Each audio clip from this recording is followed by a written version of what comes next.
Thank you, on behalf of all of us. I'm not going to ask you very many questions because I'm sure that everybody here has many questions of their own. But I am going to start with something you said at the very end, which is that you used the phrase, the spaciousness of the mind. Can you tell us a little more, because in the book you talk about it very clearly, about the idea of spaciousness as being the opposite of overthinking?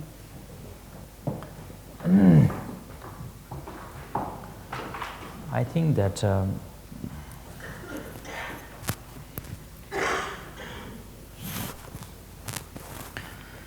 the spaciousness is, for example, when we are very much stuck with a concept, certain concept of happiness, we have very strong idea of what is happiness, and happiness existing inherently, very rarely existing, then I think that it automatically, in a way, it limits you. It limits you. For example, let's say you are,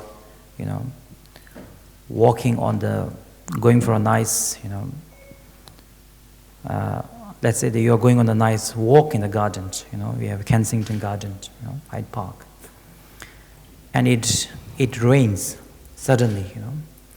It rains suddenly, and then then you feel very upset because you had an idea of a happy day as a very sunny and nice stroll in the garden. Suddenly it rained, it ruined your day of happiness. So then you have two choices at that time. One is that, yes, I'm very unhappy, very unupset.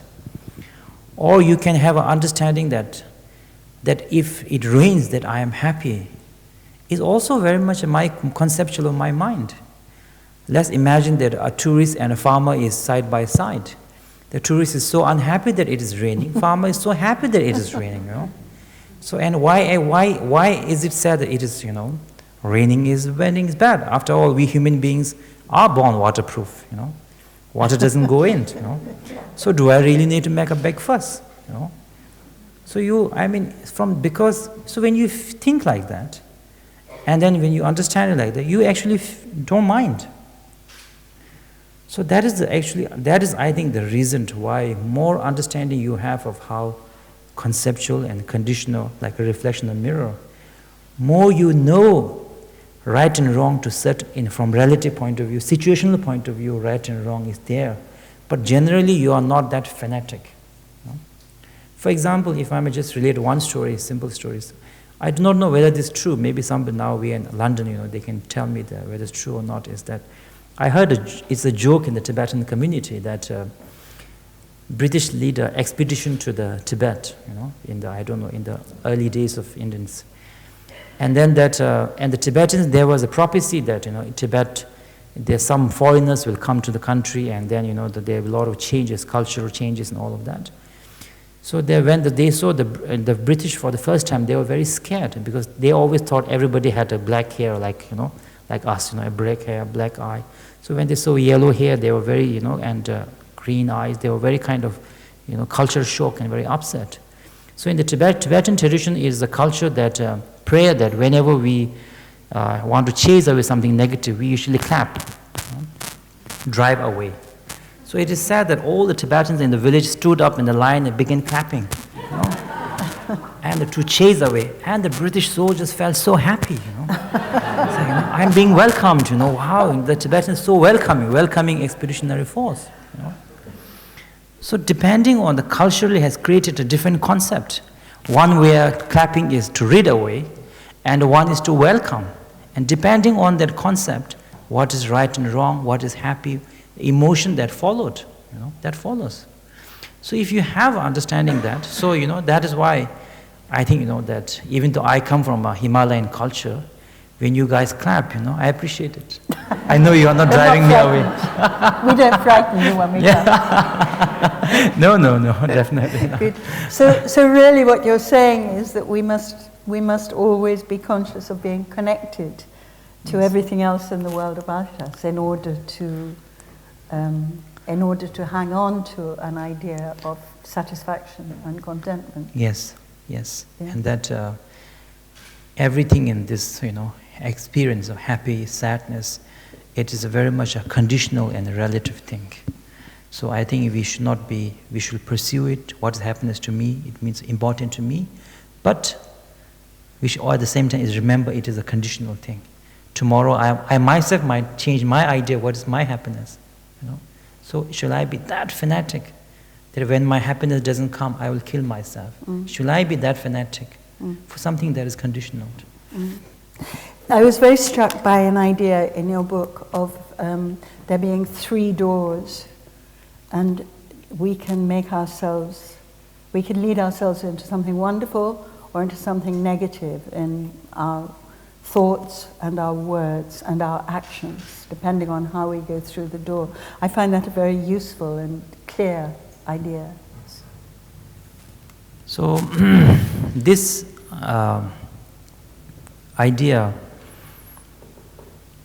that is the reason why in every Tibetan or Himalayan prayer books, Vajrayana prayer books, whenever we seek a blessing, we always say, please bless my body, speech and the mind. Because we know that if we are going to affect our life and our others and our interactions, we are going to affect through our body, our actions, from our speech. We might say something that is very hurtful to others, or something that gives them a joy, or and both of these, the body and the speech, is driven by the mind. So these 3 are, we call, the doorway into whether you want a positive life, positively interact with others, or positively interact, negatively interact. And by training especially the mind, which is the key, by being meditation, compassion meditation, whatever, you are, automatically changing how we change how we affect, others. And one thing about the mind is that it is something that is very much, our personalities are basically our habit. Yes. Personality is basically our habit. And our habits are created by what we do usually. Be it a meditation, be it a prayer, it creates a habit. That habit becomes our personality. It can go in negative also. Yes, so if we allow ourselves to go through the negative door, yes, then we become that negative thing. Yes. That's a very useful idea too, isn't it? That you can change yourself through your practice, either for the good or for the worse. Yes, definitely.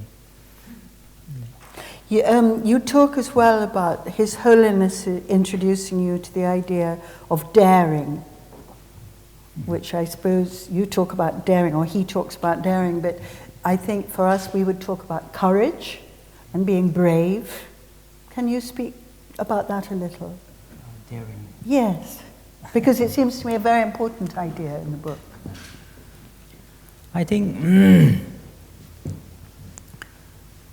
I remember also in the book saying that we should be intention-driven, not result-driven. So these are very much connected. Mm-hmm. So intention-driven is, for example, when we are trying to, for example, as a Buddhist organization, let's say, of course, as a Buddhist organization, whatever we do, we definitely will want it to be effective, want it to be done well, so that it benefits as much as possible. But most important, whether it is in a Buddhist organization, whether it is in a sense of trying to make others happy in our life, trying to cure others of sadness and all of that, what is most important is that when we look into ourselves, that we did our best. We did it sincerely. We did it in a way that with a good motivation, to truly out of sincere motivation. But at the same time, I think none of us should ever forget that outcome is dependent on so many factors, and many of these factors are beyond ourselves. So if we are outcome driven, especially a Buddhist to be outcome driven, is, I think that is something. If Buddhism, to be a Buddhist action has to be only outcome driven, not intention driven, then even Buddha Shakyamuni is a failure, I would say. Because Buddha Shakyamuni, what is his outcome he desired? That all of us become Buddha. We are not Buddha. But his intention-wise, he did very sincerely, he put a lot of effort, he's practiced generosity.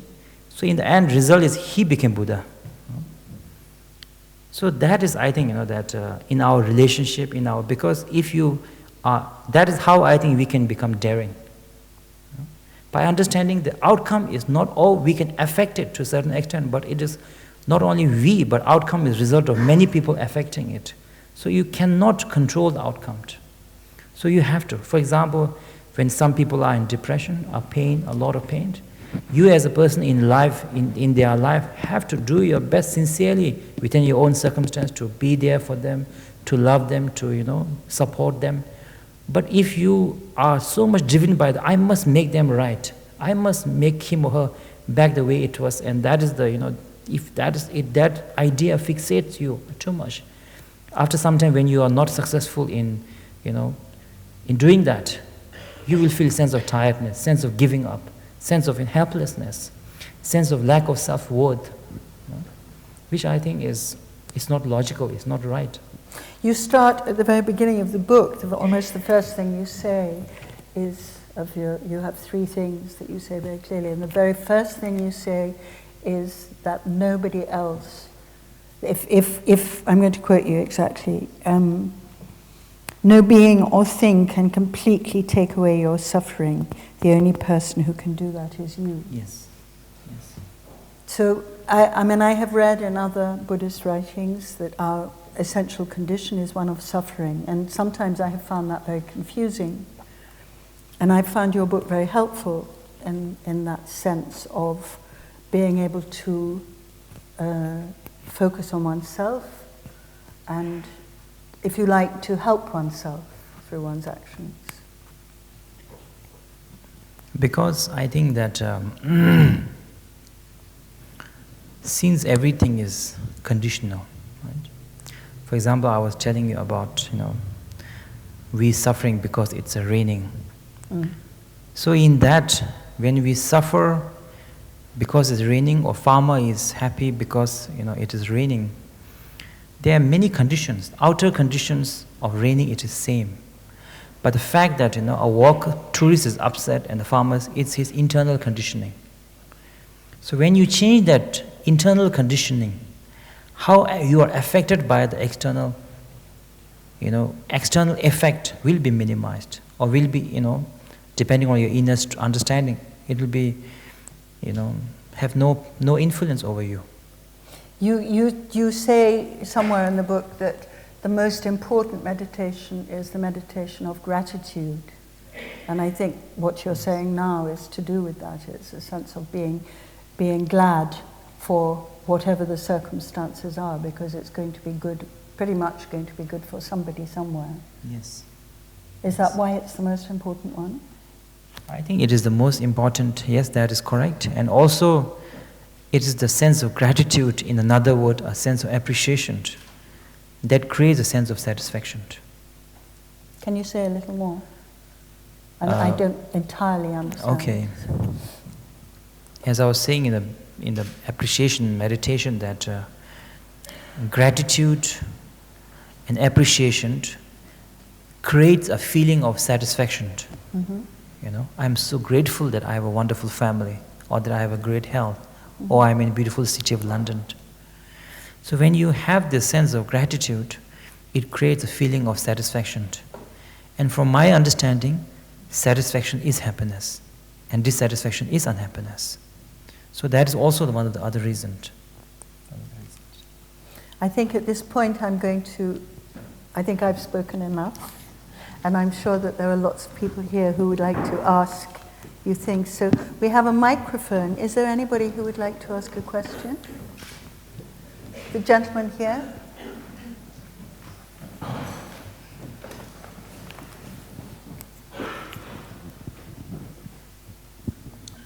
Is this working? Yeah. Thank you very much for your talk. It was very, very interesting, very rewarding. Thank you so much. I have a question, because I have a slight quandary. It seems that when our lives are going quite well, it's very easy to do our meditation, to do our yoga or our tai chi. And when our lives get very stressed and we're very unhappy, we find less room, less space to do the very things we need to do. And that's an experience I've had just recently, to the point that I've hardly done any meditation when I should be doing, that's the very thing I should have been doing. Do you have any advice as to how to get out of this cycle of worry and stress and concern, to get into the things that are going to benefit us and those around us? Well, I agree with you that it is much easier to do meditation when you are in a good circumstances. But I'm not exactly, sure whether I can agree that if during your good times you do meditation,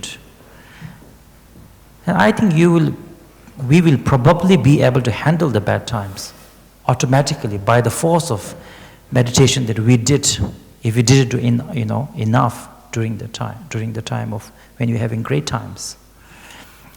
For example, there's a saying that the time to train yourself not to get affected by criticism is not when you are being criticized, but when you are being complimented. When people are saying how great you are, how beautiful you are, that's the time to be careful. That's the time you should not let it go into your head. Because you cannot say that I like compliment, but I do not mind criticism at all. So when you're affected by when you're affected by compliment so much, a little bit of course, but too much, and then and you cannot remain in a balance, then I think the criticism also affects you very badly. That is why the Shantideva said, that if people are criticizing you, don't feel bad, because there are many other people who are complimenting you. And if people are complimenting you, don't feel proud, because there are many other people who are criticizing you. So remain in a sort of the balance, sort of the middle part. So that is I generally believe that, when you are in the, that is one thing. When you are in your good times, if you do meditation and practice, I think you will never get lost. And the second thing I will say is, in the meditation, as I said earlier, I think there are different types of meditation. For example, if you had just done if we just do the calming, abiding meditation, maybe that will help, but I cannot see really how it can go deeper into understanding our daily life. But if you can do the meditation on, for example, the reflection in the mirror meditation, and if you can understand that everything in our life, which looks so, whether it is our definition of happiness, whether it is a definition of success, which automatically leads to definition of failure, are something that is very relative, very conditional.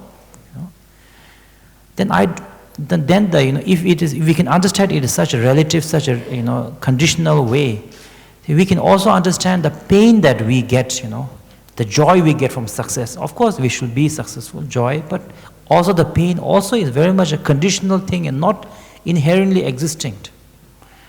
So every time you are able to, so I think that, so we will never lose the confidence that, that my pain, my happiness, my success comes from my mind, or especially from my conceptual mind. So through the meditation, when I can, understand the conceptual, how inherent not existing are there, I will be able to understand my pain to kind of, get over with, I think that confidence will never be lost, from my point of view. But the most practical thing I will tell, and this is a little bit, deeper and understand, but most practical is that when you are in a situation where you can't, then best is to seek the company of others who are doing meditation. That will help a lot, that's for sure. That is why Buddha have this, Buddha, Dhamma and Sangha, the support of the other practitioner. That will definitely inspire you, encourage. If you want immediate result, that will definitely help. But will that be a long term? I don't think so, because, so long term is, I think the meditation has to become, more deeper, and that's what I'll say. Thank you. Thank you so much. Thank you. Somebody else? Any more questions? Any more from out there?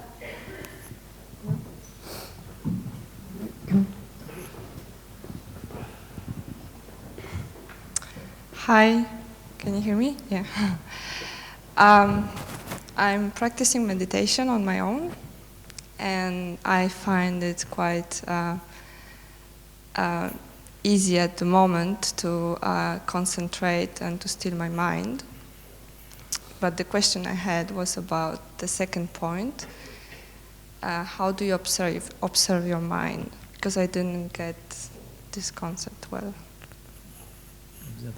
How do you look at yourself? No, the second point, the second method that you mentioned about Yes. observing your mind. Second method I mentioned was, for example, when I talked about, the happiness and satisfaction. Second method is actually about analyzing your life and your emotions. For example, you need to ask yourself, what is happiness? What is this feeling of happiness? Does it come from a sense of satisfaction? Is it true that, happiness comes from a sense of satisfaction? And then, and if that is true, how do I, get satisfaction? Is it from outside? Then you can reflect, For example, I'm sure in our whatever life, whether we're 20, 30 years old, we have done that. Whether it's chasing after a cup of coffee, or a cup of nice weather, or a great party, or whatever, we have gone through that.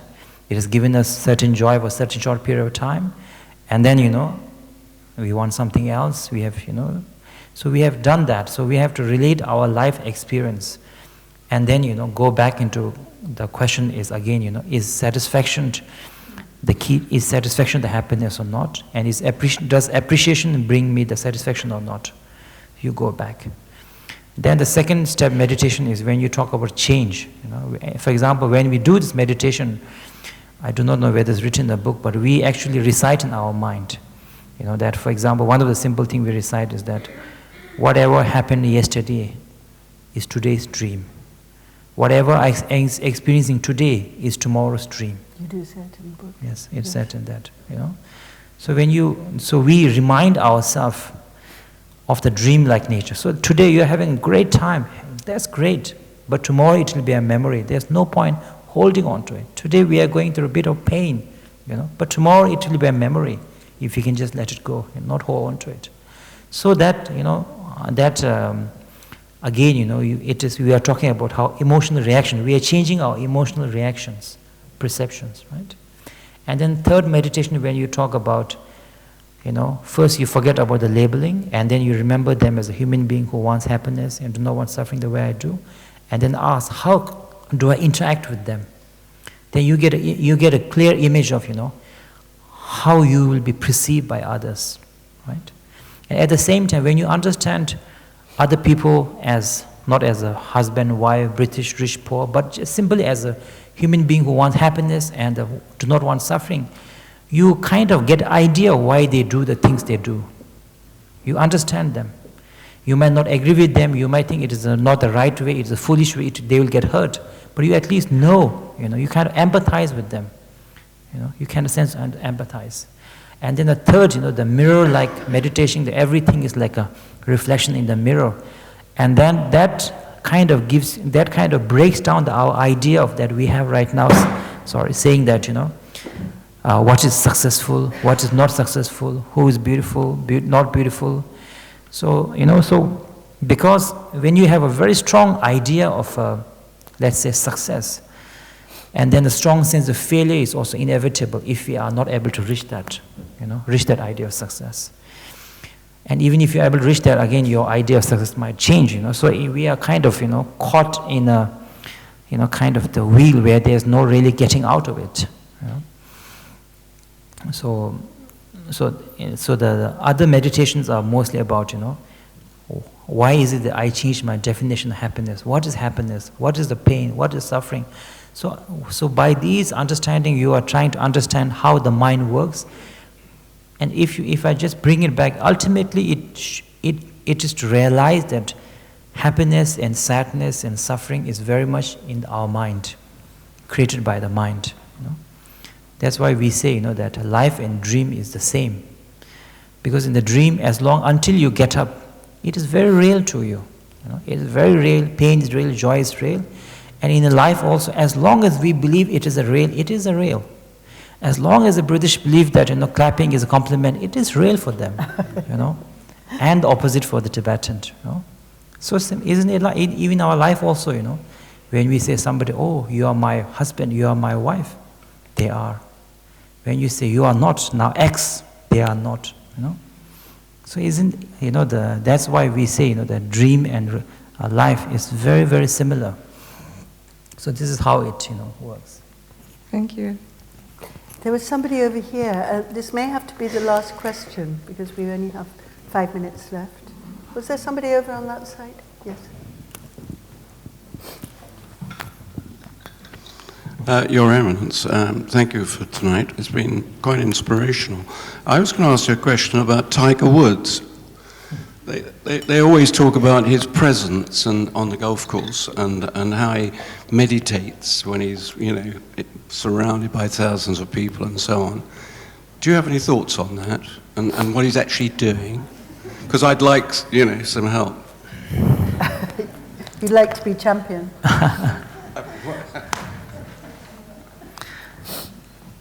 Actually, like the way that meditation has now been, used for anti-stress. And I mean, if you read the Buddhist teaching, Buddha never said, do meditation is good for your stress, He said do meditation so that you can understand your mind, still your mind. But it can be utilized, I mean, it's like, it can be utilized for anything. I mean, there was some talk I gave in the Peru where the topic was Buddhism and business, meditation and mindfulness and business, How through the mindfulness meditation we can become a better businessman. So of course, I mean, once you have the awareness and you are not distracted by, I remember this, like in the golf also they say that if certain events happen, that you are off game, right? Because of, certain event is influencing your emotions, you're upset.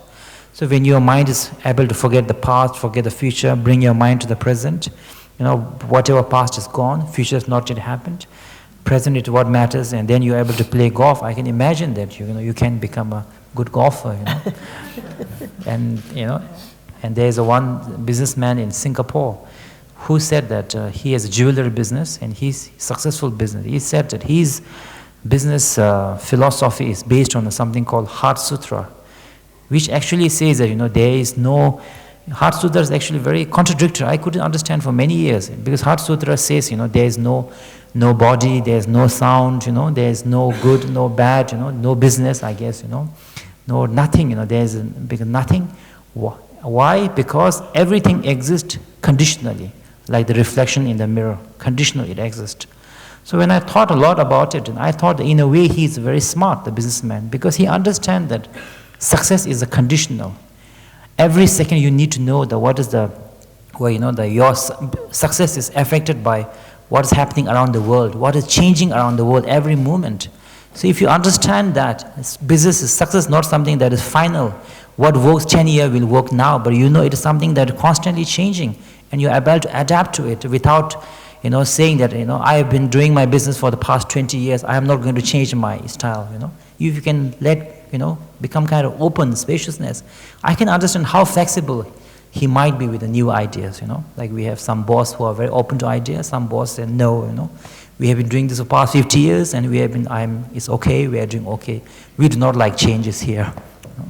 So I can understand that. So I think they are, and I guess, you know, utilizing the Dhamma for, you know, some other purposes. But as long as it's not harmful, I'm not saying it's bad, you know. Why not?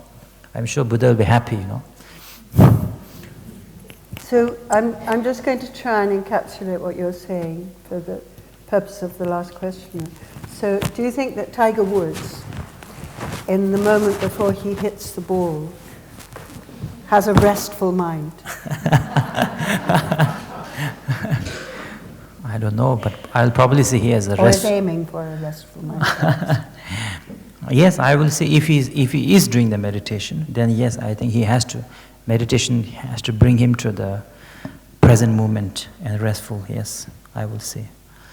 But probably after his, you know, golf is there, after it goes into the, I don't know, the hole, I think he's very restless, you know.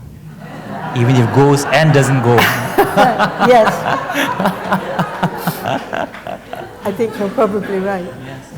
Well, I think we have to let you go and sign some books now. So I'd just like to say a profound thank you for coming to London and for talking to us on behalf of everybody. And I wish you all success in the development of your restful minds. Thank you, Your Eminence. Thank you very much. Thank you.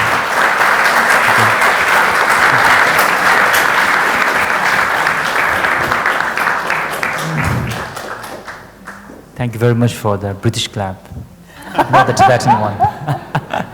Your Eminence, thank you for a wonderful talk, an inspiring talk, which I know everyone here has really enjoyed and really taking a lot from. And thank you for sharing the Q&A with such humour and grace. And you both spoke about gratitude, and again, just as you enjoy the British clap so much, I think we'd like to show you both our gratitude in a very British way. So, ladies and gentlemen.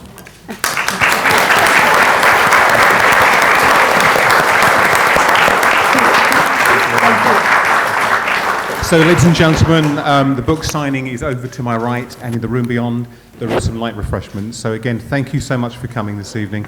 Please stay and enjoy the refreshments and the book signing with us. Thank you.